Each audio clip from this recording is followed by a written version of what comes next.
जी मार्के आपकी ठुकाई के बाद आपको लहू लुहान किया तो ये कलर आपको सूट करता है, आप बिल्कुल ठीक जरूर कह रही है। जरूर। मार्के आपके बाद धुलाई जब हुई, धुलाई के बाद ऐसी कलर जो है इंतखाब करना चाहिए। तो इंडस वाटर ट्रीटी में जो है सबसे किसकी पहले तो धुलाई आपको ये किसकी पता होना ठुकाई, चाहिए अब कि आप आप ऐसे किसी का शब्दों का पानी बंद नहीं इस्तेमाल कर करेंगे तो सकते। मैं चाहती नहीं हूं, लेकिन मुझे आप ही की बोली में अगर बात करना पड़ रहा है तो ये पूरी दुनिया जानती है सज्जाद।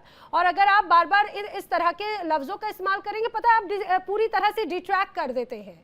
और फिर कई लोग देखते हैं, फिर वही बात कहते हैं कि सज्जाद बुखारी जैसे सीनियर जर्नलिस्ट पाकिस्तान के, वो इस तरह से अल्फाजों का अगर इस्तेमाल करेंगे तो कैसे चलेगा।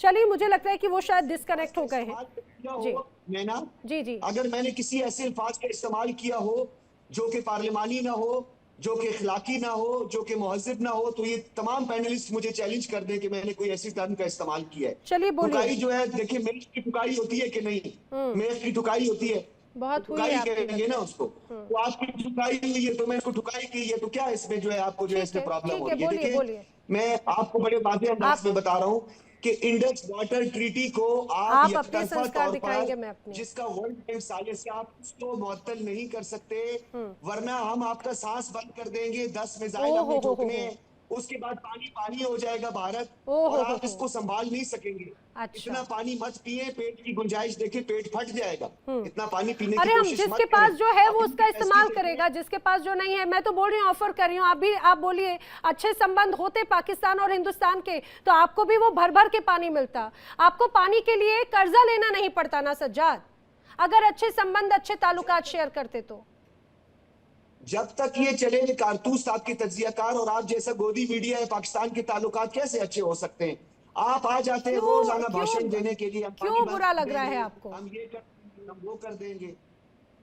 ठीक है, अच्छा ठीक है, आपको क्यों बुरा लग रहा है। मैं तो बस पानी ऑफर कर रही थी, पानी पी रही थी, आप उसी बात पे बुरा मान गए। अच्छा डॉक्टर मोहम्मद अमीन जी, जो बार बार जिस ट्रीटी का जिक्र कर रहे हैं, उस ट्रीटी के तहत खासतौर से अभी जो पाकिस्तान की तरफ से जो जनरल थे, उनकी तरफ से वही जनरल हैं जो अपने ऑपरेशन सिंदूर के दौरान बड़ी फजीहत भी करा चुके हैं पूरी दुनिया के सामने। वो तस्वीरें भी फेक नैरेटिव्स के साथ में आज तक एक भी सबूत अभी तक पेश नहीं कर पाए। सर आखिर क्या ये बला है इंडस वैली का, जरा ये भी बताइएगा, और क्या अहमियत रखता है ये पाकिस्तान और हिंदुस्तान दोनों के लिए। जय हिंद, जय भारत। जहाँ जय तक हिंद सर। सवाल हिंदुस्तान का है, हिंदुस्तान ने हमेशा ऊंचाइयों के साथ काम किया है और निष्पक्षता से काम किया है। ये बुद्ध का देश है, शांति है। ये शुरुआत इन्होंने खुद शुरू की थी, पहलगाम की याद होगा। पहलगाम पर हमारे जो टूरिस्ट को मारा था इनके टेररिस्ट ने, और उनके पास जो पाए गए थे हथियार वो मेड इन अमेरिका थे। और ये सारी साजिश रची गई थी अमेरिका के लोगों के द्वारा और पाकिस्तान के लोगों को, जिसका जवाब हमारे हिंदुस्तान के जवानों ने अपने समय पर आने पर सिंदूर ऑपरेशन के दौरान दिखाया और बहादुरी के साथ दिया। उसका जवाब देने के बाद अब इनकी बिल्कुल शांति हो गई है। अंतर्राष्ट्रीय स्तर पर ये डिप्लोमेटिकली बिल्कुल फेल हो चुके हैं। आप देखिए ना, जब सिंदूर ऑपरेशन हुआ तो कोई भी कंट्री विश्व का हमसे जो है ये बात कहने को आगे नहीं आया कि हमने गलत काम किया है। हिंदुस्तान ने जो जवाब दिया था वो अपना बदला लिया था और सही जवाब दिया था, जिसकी वजह से दुनिया आतंकवादियों से परेशान थी। इनके जो 9 ठिकाने उड़ाए गए उसमें यही बात थी कि हमने उनको सिविलियंस को नहीं छेड़ा, हमने उनके जो आतंकवाद के स्कूल थे, कॉलेजेस थे, डिग्री सेक्शन था, उनको उड़ा दिया हमारे जवानों ने पिन पॉइंट करके, इतनी बहादुरी के साथ में। अब उसके बाद इस तरह की बातें करना उचित नहीं है। जहाँ तक सवाल है सिंधु सभ्यता का और सिंधु घाटी का और सिंधु समझौते का, तो ये सारी चीजें हिंदुस्तान की थी और हैं और रहेंगी। और हिंदुस्तान ने अगर उस समझौते को सस्पेंड किया है, कैंसिल नहीं किया है, लीगली वो सस्पेंड किया है। अब आप देखिए, इसी को कंपेयर कर लीजिए, आप हरमुज स्टेट को कर लीजिए। आज हरमुज स्टेट ने जो है पूरी दुनिया में तहलका मचा दिया है ईरान ने। क्या ईरान का कोई है क्या वो पर्सनल? ईरान का तो पर्सनल नहीं है। हरमुज स्ट्रेट पे एक एरिया है जो नेचुरली मिला हुआ है, जिससे कि आवागमन हो रहा था, एक्सपोर्ट इंपोर्ट हो रहा, दुनिया देख रही थी। अगर हमने पानी को रोक दिया है तो ये हमारी तो एक स्ट्रेटजी है। हमने आपको प्रताड़ित करना चाहते हैं, हम आपको वार्न करना चाहते हैं कि आप हमारे मित्र हैं, पड़ोसी देश हैं, आप तरीके से रहिए। अगर आप तरीके से रहेंगे तो आपको पानी मिलेगा, खाना मिलेगा, सब कुछ मिलेगा दोस्ती के नाते। लेकिन आप हमारे साथ गद्दारी करेंगे तो ये नहीं चलेगा। गद्दारी करने का कोई तरीका नहीं होता कि आपसे हम बात करते हैं, आपसे हम मित्रता रखते हैं और आप पीछे से छुरा भोगने की कोशिश करते हैं। मतलब क्या है?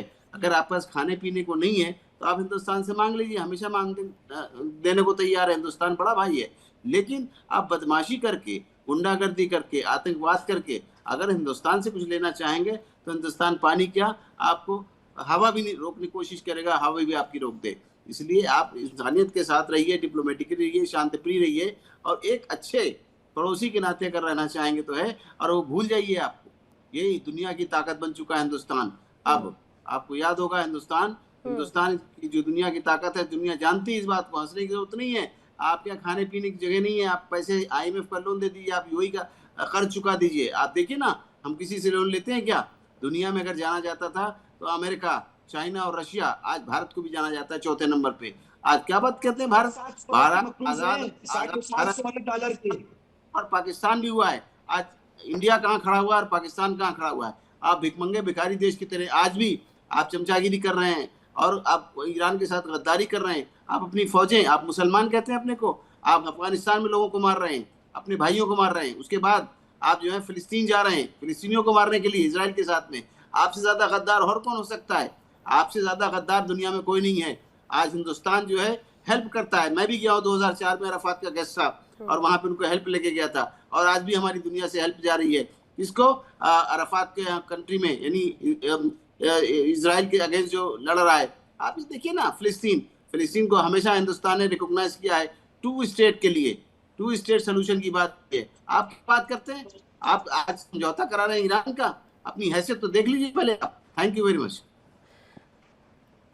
सज्जाद, आपको, मुझे लग रहा है आपको सवालों का जवाब तो मिल गया होगा, लेकिन मैं रजा काशिफ जी का रुख करना चाह रही हूँ। रजा काशिफ जी, 2 बड़ी बातें हैं। एक तरफ तो पानी को लेकर, अच्छा ठीक है, सज्जाद का एक मैं 20 सेकंड्स का एक बार ले लेती हूँ रिएक्शन, वरना फिर नाराज हो जाएंगे। रजा काशिफ जी का मैं रुख करती हूँ। सज्जाद बोलिए। देखिए, सिंपल सी बात है, उन्होंने कहा कि अफगानिस्तान पे अपने भाइयों पे हमला कर दिया। ये कौन बोल रहे हैं जिन्होंने गुजरात पे अपने मुसलमानों की अमलाक जलाई, उनको जिंदा जला लिया। त्रिपुरा में, मणिपुर जो है, वहां पे अपने लोगों पे मिसाइल दाग दिए, इंदिरा गांधी से लेकर अभी तक आप देख लो, मिसाइल दाग दिए। अरे प्लीज फैक्ट पे बात करें, ये सुनिए, ये आपका पाकिस्तान नहीं है, मिसाइल दाग दिए, क्या बातें करते हैं। मिसाइल दागना पता है क्या होता है? आप जिन्हें अपने कभी साथी कहते थे अफगानिस्तानियों को, उस वहां पर अस्पताल पे मिसाइल दागकर जो हमले कर दिए जाते हैं ना, मासूम बच्चे और कई लोग जो मार दिए जाते हैं जनाब, वो होता है मिसाइल दागना। कैसी सज्जाद, मैं आपसे तो एटलीस्ट इस तरह की जवाबों की उम्मीद नहीं रख रही थी मैं। अच्छा रजा काशिफ जी, मैं आपसे इस बात को समझना चाह रही हूँ। अब आपकी जो DG ISPR हैं वो खासतौर से जम्मू कश्मीर का जिक्र करते हैं। जम्मू कश्मीर को लेकर जिस तरह से पहले जब पेपर साइन हुए, UN रेजोल्यूशन हुआ, और बाकायदा उसमें यह हुआ कि पाकिस्तानियों को पहले घुसपैठिए हटाने होंगे, उसके बाद में बात आगे बढ़ेगी। 77 साल हो चुके हैं। अरे एक स्टेप तक तो आप घुसपैठियों को हटाने पर कुछ नहीं कर पाए, और आप ख्वाब देखते हैं कश्मीर का। यही इसी तरह की झूठी गोलियां देकर कब तक दुकानदारी चलती रहेगी? अब तो जनता पूछने लगी है कि भाई पानी अगर बंद हो गया तो पानी का कर्जा लेना पड़ रहा है। रजा जी। जी बहुत शुक्रिया, और बड़ा इम्पोर्टेंट टॉपिक है मुझे लगता है। और पानी के साथ साथ अगर मैं बात करूं तो ऑपरेशन सिंदूर पे बात जरूर करना चाहूंगा कि आज आपने कलर भी है ना, थोड़ी सी मैं उस पे बात कर लूं तो फिर पानी पे क्या आइए अच्छा कोई मैदान में। जी 1 साल हो गया, और मैं 1 साल से नैना जी मैं गूगल कर करके थक गया हूँ, AI को पूछ के थक गया हूँ, और अपनी सारी जिसको कहते हैं ना सर्च कर करके थक गया हूँ कि मुझे एक चीज नहीं मिल रही पूरे गूगल में। अगर आप बताएंगी तो मैं फिर आगे बढ़ाऊं बात को। मेरे सवाल का जवाब नहीं मिल रहा। एक चीज मैं ढूंढ रहा हूं कि जो ट्रंप ने भी कहा राफेल गिरे, राफेल की चित्ता आपने कहाँ गुम की, और उसकी अस्थियां आपने कहाँ पे भाई? हमेशा पानी इंसानों को बहाते थे अस्थियों को, आपने तो राफेल की अस्थियां भी गंगा में बहा दी होंगी। तो कैसा फील हो रहा है कि राफेल भी? जी बताएं। नहीं मैं सुन रही हूँ। हाँ मैं सुन रही हूँ, बोलिए। अच्छा लग रहा है, मुझे अच्छा लग रहा है कि आप पहले तो आप भारतीय फिल्मों की बातें करते थे, अब मुझे लग रहा है आप आजकल स्क्रिप्ट राइटर भी बन गए। बोलिए। जी मैं राइटर में हूँ। जी बताएं नैना जी, इतना खूबसूरत कलर आपने पहन लिया सिंदूर का, तो बताएं राफेल की अस्थियां कहाँ गिराई, कहाँ पे भाई? राफेल की चिता कहाँ है? ये बिल्कुल उसी तरह का है, ये बिल्कुल उसी तरह का है जैसे आपके जो तमाम आतंकी थे ना, मसूद अजहर जो खून के आंसू रो रहा था, मेरा परिवार, जो आपने उनको कब्र में डाल दिया, बिल्कुल उसी तरह की ख्वाहिशें, उसी तरह की बातें एक तरह से हैं। अच्छा, मैं चाहूंगी इसका जवाब जो है आपको ज्यादा बेहतर तरीके से दे पाएंगे संजीव श्रीवास्तव जी। संजीव जी, पिछले एक साल ही नहीं, शुरू से ही एक फेक नैरेटिव की एक तरह से दुकानदारी चलती आ रही है, और देखिए उस फेक नैरेटिव की दुकानदारी का एक बड़ा, ये कहा जाए कि बुके पाकिस्तान को ऐसे मिला कि चाहे बात इनके आईएसपीआर की बात हो या फिर इनके फील्ड मार्शल की बात हो, इन्हीं फेक नैरेटिव के माध्यम से भाई उन्होंने सरकार की पूरे पाकिस्तान की कमान संभाल ली। ये बोल बोल के पीछे रह गए इनके शहबाज शरीफ। ये फेक नैरेटिव्स की दुकान और ये पुलिंदा ही है जो आज भी वो बिलबिलाहट में नजर आया है।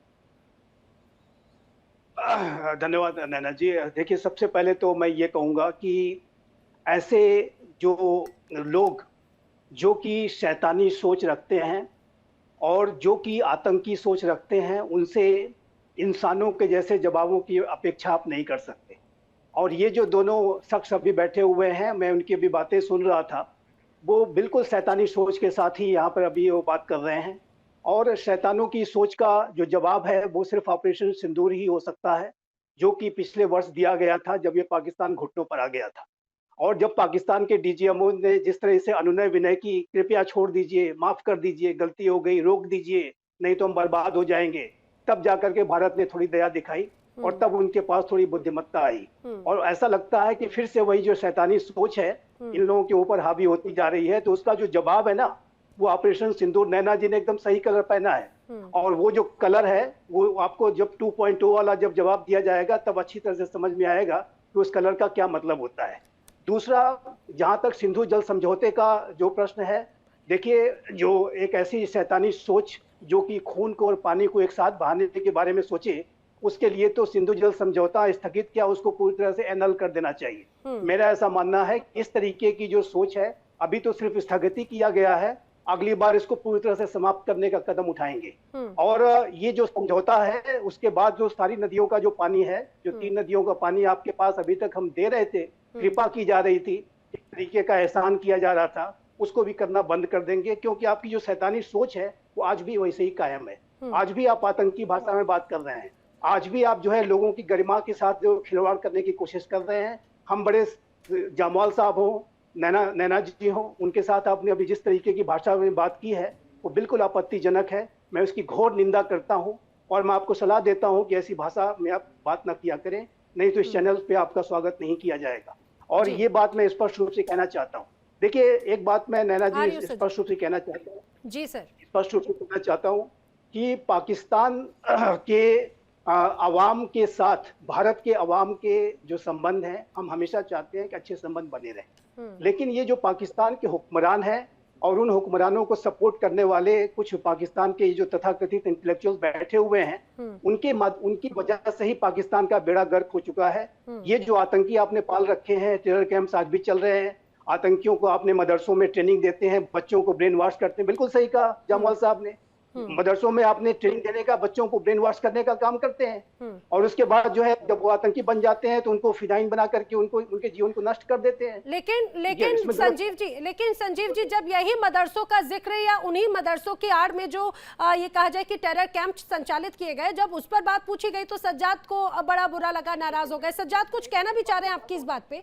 जी जी, बात मैं कहना चाहता हूँ। देखिए, मोहम्मद अमीन साहब ने बड़े ही सम्मानित हमारे देश के इंटेलेक्चुअल हैं। मैं उनके साथ कितनी मेरी गुफ्तगू हुई है, हम अनेक चैनलों पर जाते हैं। उन्होंने अभी इन दोनों लोगों को आईना दिखा दिया, किस तरीके की गद्दारी करते हैं, किस तरीके की शैतानियत है, किस तरह की हैवानियत है इनके अंदर अभी भी व्याप्त है। हम इंसानों की तरह से बात कर रहे हैं और ये शैतानों की भाषा में बात की जा रही है। आखिर किस तरीके की सोच रखते हैं? आखिर कौन से पत्रकार हैं आप? किस तरीके की पत्रकारिता करते हैं?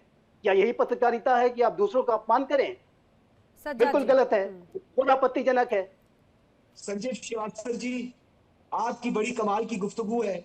ये जो शैतानी कमाल की गुफ्तगू अगर है तो उसको समझिए फिर, और अपने अंदर बदलाव लाइए। ये कमाल कहने से कुछ नहीं होगा।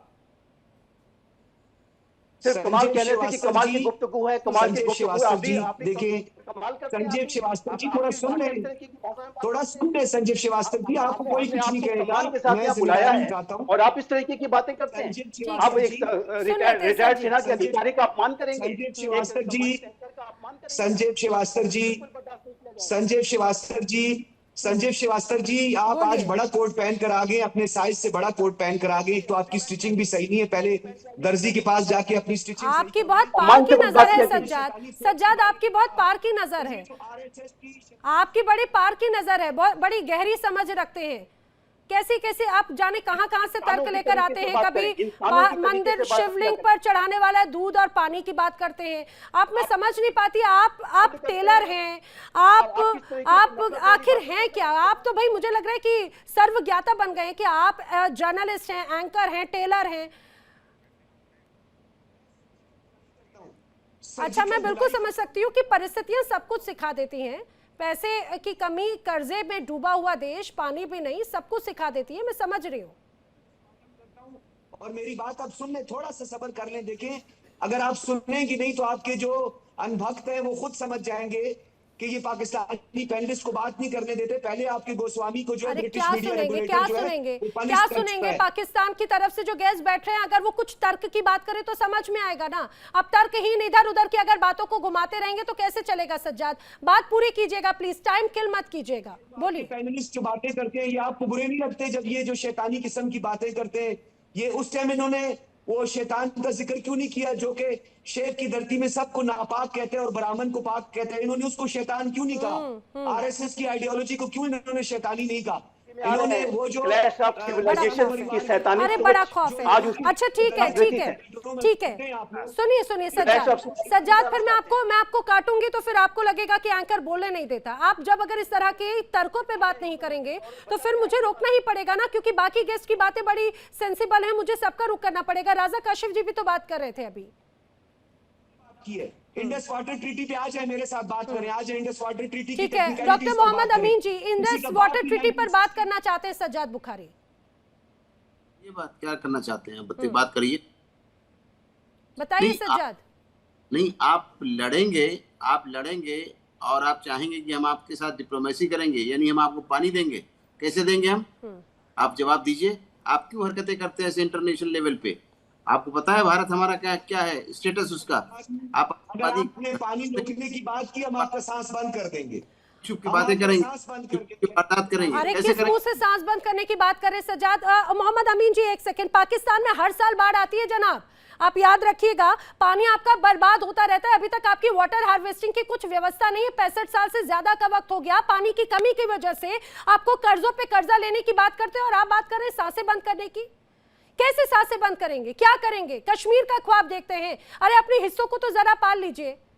Doctor Amin please be continue. अभी ये सिंदूर का तो जवाब दे नहीं पाए और चले गए अमेरिका की शरण में, और अब बात करते हैं कश्मीर की। कश्मीर बहुत दूर है, आपका सपना है, आपका ख्वाब है, वो पूरा नहीं हो सकता। हैसियत है, हिंदुस्तान का अपना स्टेटस है। आज एक आजाद हिंदुस्तान, और आप अपने को देखिए आजाद एक साथ 1947 में हुए थे। आज हम पूरी ताकत बने हुए दुनिया की हैं। आप कहाँ पे खड़े हैं? आप कहाँ पे? आपको हर चीज चाहिए, सुई से लेकर एयरक्राफ्ट तक बाहर से लेते हैं, और हम जो है दुनिया भर की चीजें अपने आप बनाते हैं। हमें किसी की जरूरत नहीं है, इंडिपेंडेंट है भारत। बना ले यार, वो छोड़े, कुछ ना बनाए, पहले अपने लोगों के लिए वॉशरूम बना ले। उनके पास वॉशरूम भी नहीं है। 750 अरे आइए, मैं बोल रही हूँ सज्जाद जी आपको वॉशरूम की बड़ी चिंता होती है, आपके पानी भी नहीं, वॉशरूम भी नहीं। मैं तो बोल रही हूँ आपको कितनी बार कि आप हिंदुस्तान आ जाइए, ये बेसिक नेसेसिटीज हैं, बेसिक नेसेसिटीज हैं। रजा जी आखिर किस तर्क की तरफ बातें होती हैं, किस तर्क की तरफ बातें होती हैं? मुझे एक बात बताइए, घरेलू स्तर पर तो चारों तरफ घिरे हुए हैं। ऑपरेशन सिंदूर, तो आप ऑपरेशन सिंदूर की बात करते हैं, मैं तो बोल रही हूँ बात कीजिए, लेकिन बात तब होती है ना जब सामने जंग लड़ने वाला भी हो तो उसी तरह का मजबूत हो। अच्छा, अब घरेलू स्तर पर तो खुद गिरे हुए ख्वाब देख रहे हैं फिर से कश्मीर का, वहां पर आतंकी गतिविधियों को बढ़ावा देने के लिए। बलूचिस्तान में आप पीछे, खैबर पख्तूनख्वा में आप पिटाई खा रहे हैं, पीओके में लगातार वहां पर विरोध का सामना करना पड़ता है। अरे हालात ऐसे हो गए आपके कि आप पंजाब प्रांत में गोबर तक पर टैक्स लगा दिया, और कौन सी सांसें रोकने की बात कर रहे हैं आप? जी मैं बात कर लूं? जी जी, बड़ी बुनियादी आपने बात की। अभी डीजी ISPR अहमद शरीफ, जनरल अहमद शरीफ ने जो बात की, वो आइडियल कंडीशन पे बात की है कि जब कश्मीर का डिस्प्यूट रिजॉल्व होगा, और लाजिम है पाकिस्तान में हम समझते हैं कि वो पाकिस्तान के हक में होंगे, क्योंकि बहुत सारी चीजें, तो जब ऐसा होगा तो पानी किसके पास जाना है, इसका फैसला पाकिस्तान करेगा। देखिए इंडिया डेली 24/7 अब आपकी स्मार्ट टीवी पर। इंडिया डेली मौजूद है सभी डिजिटल प्लेटफॉर्म पर लाइव और लगातार। इंडिया डेली 24/7 हर दिन राष्ट्र को समर्पित।